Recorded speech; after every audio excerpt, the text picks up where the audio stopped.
আসসালামু আলাইকুম আব্বু, কি করছেন আপনি? এই তো তসবিহে ফাতিমি পড়ছিলাম মা রাদিয়া জান্নাত। তুমি কি ফজরের নামাজ পড়েছো মা? হ্যাঁ আব্বু, এইমাত্র ফজরের নামাজ পড়ে আপনার কাছে এলাম। শোনো মা রাদিয়া জান্নাত, ফজরের নামাজ হচ্ছে মহান আল্লাহর কাছে সর্বোত্তম নামাজ। কেন আব্বু, ফজরের নামাজ মহান আল্লাহ তাআলার কাছে এত প্রিয় কেন? কারণ তুমি আমাকে একটা কথা বলো তো মা, ফজরের নামাজ পড়তে ওঠার সময় তোমার আলসেমি লাগে না বলো? হ্যাঁ আব্বু, লাগে তো। মাঝে মধ্যেই তো ইচ্ছে করে ফজরের নামাজ না পড়তে, আর আমার তো ঘুমই ভাঙতে চায় না। আবার ঠান্ডা পানি দিয়ে উঁচু করে নামাজ পড়তে হয়। ও বাবা, মাঝে মাঝে যে কি বিরক্ত লাগে। হ্যাঁ মা, তার জন্যই তো ফজরের নামাজ এত বেশি গুরুত্বপূর্ণ। কারণ ফজরের ওয়াক্তের সময় শয়তান আমাদের বেশি ধোঁকায় ফেলে দেয়। সে আমাদের বারবার করে নিষেধ করতে থাকে আমরা যেন ঠান্ডার মধ্যে উঠে নামাজ না পড়ি। শয়তান আমাদের শরীরে দুনিয়ার সমস্ত আলসেমি এনে ভর করিয়ে দেয় আর বলতে থাকে, উঠিস না উঠিস না, তোর খুব কষ্ট হবে। এত কষ্ট করে নামাজ পড়ার কি কোনো দরকার আছে? তার জন্যই কি আব্বু ফজরের নামাজ আল্লাহ তাআলার কাছে এত বেশি প্রিয়? হ্যাঁ মা রাদিয়া জান্নাত, ফজরের ওয়াক্তের সময় কেউ যদি শয়তানের সকল বাধা উপেক্ষা করে উঠে অজু করে নামাজ আদায় করে নেয়, আল্লাহ সেই বান্দার উপর সব থেকে বেশি খুশি হয়ে যান। মহানবী সাল্লাল্লাহু আলাইহি ওয়াসাল্লাম বলেছেন, ফজরের 2 রাকাত নামাজ দুনিয়া এবং দুনিয়ার মধ্যে যা কিছু আছে সব কিছু থেকে উত্তম। সহিহ মুসলিম, হাদিস 725। আর মহান আল্লাহ তাআলা বলেছেন, হে আমার বান্দা, তোমরা ফজরের সময় কোরআন তেলাওয়াতে যত্নবান থাকো। কিন্তু আজকে তো আমি কোরআন তিলাওয়াত করিনি আব্বু। তুমি প্রত্যেক দিন অবশ্যই ফজরের নামাজ শেষ করে কোরআন তেলাওয়াত করবে আর আল্লাহর কাছে মোনাজাত করে সাহায্য চাইবে। তাহলে আল্লাহ তাআলা তোমাকে কখনোই ফিরিয়ে দিবেন না, অবশ্যই তার রহমতের দরজা তোমার জন্য খুলে দিবেন।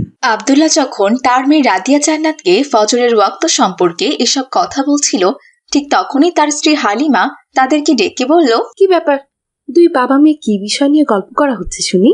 এইদিকে যে নাস্তা ঠান্ডা হয়ে যাচ্ছে, তাড়াতাড়ি আসুন, নাস্তা করে নিন। চলো মা রাদিয়া জান্নাত, তোমার আম্মু নাস্তা করার জন্য ডাকছেন। আচ্ছা ঠিক আছে আব্বু, চলুন। এরপর আব্দুল্লাহ আর রাদিয়া জান্নাত নাস্তা করার জন্য ডাইনিং টেবিলে গিয়ে বসে পড়ল। আম্মু, আজ তো দেখছি তুমি আমার জন্য রুটি আর হালুয়া বানিয়েছো। রুটি হালুয়া আমার খুব পছন্দ। ইস, কতদিন ধরে রুটি হালুয়া খাই না, আজ খুব মজা করে খাবো। তাড়াতাড়ি খাওয়া শুরু করি। এই বলে রাদিয়া জান্নাত রুটি আর হালুয়া খেতে ধরল। তখনই তার মা হালিমা বলল, কি ব্যাপার মা রাদিয়া জান্নাত, তুমি এটা কি করছো? কেন আম্মু, আমি তো রুটি আর হালুয়া খাচ্ছি। আমি সেই কথা বলছি না রাদিয়া জান্নাত, রুটি আর হালুয়া তো আমি তোমার জন্যই তৈরি করেছি, তুমিই তো খাবে।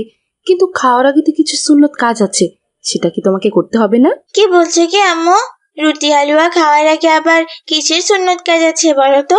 কি ব্যাপার রাদিয়ার বাবা, মেয়েকে কোনটা সুন্নত, কোনটা ফরজ, কোনটা মুস্তাহাব, এইগুলো আপনি শিক্ষা দেননি?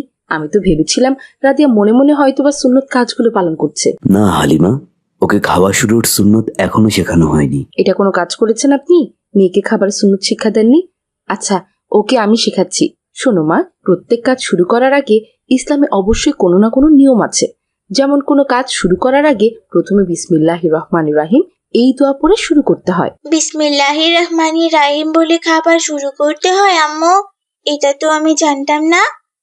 আচ্ছা আম্মু, বিসমিল্লাহির রহমানির রহিম বলে খাবার শুরু করলে কি ফজিলত হয়? আমি বলছি মা রাদিয়া জান্নাত, বিসমিল্লাহ বলে কোনো কাজ শুরু করা সুন্নত, আবার কোনো কোনো আলেম ওলামা এটাকে মুস্তাহাবও বলেছেন।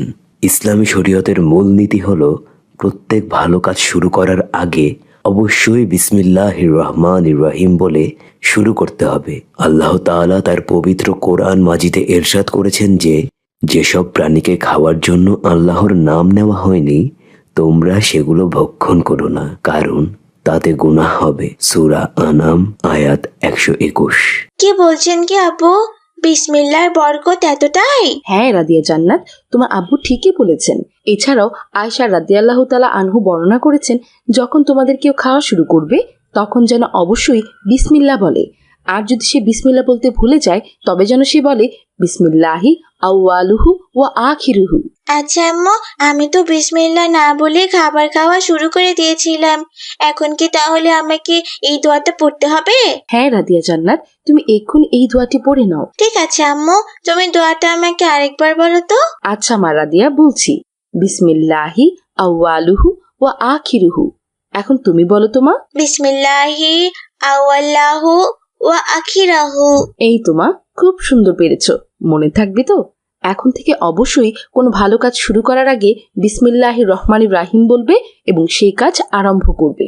আর কোনো কারণে ভুলে গেলে এই দোয়াটি পড়ে নেবে। এখন খাওয়া শুরু করো মা। খাবার খাওয়া শেষ করে রাদিয়া জান্নাত তার বন্ধুদের সাথে মাদ্রাসায় চলে গেল।